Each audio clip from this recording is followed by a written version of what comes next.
Et puis autre conséquence des inondations en Meuse, cette fois, la SPA de Thierville a dû évacuer quelques-uns de ses pensionnaires. Il faut dire que la nuit dernière, l'eau du fleuve est encore montée sur place. Jean-Philippe Tranvoise et Frédéric Madier. Voici Kiri, le seul bœuf pensionnaire du refuge. D'habitude, il profite de cet hectare de terrain, un terrain désormais sous l'eau. Comme d'ailleurs une partie des installations du refuge, alors Kiri dispose en journée d'un peu moins de verdure. La nuit, il déménage dans un endroit sec et ce n'est pas le seul à profiter de ses mouvements.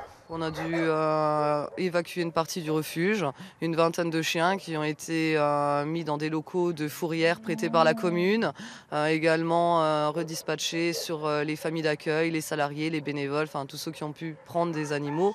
Ceux qui restent ont trouvé refuge dans ces box, d'autres à titre dérogatoire dans les locaux de la fourrière juste à côté. Pas simple en effet de mettre à l'abri une centaine d'animaux, chiens et chats notamment. Côté logistique, le stock de nourriture a été épargné, mais les installations, elles, ont beaucoup souffert.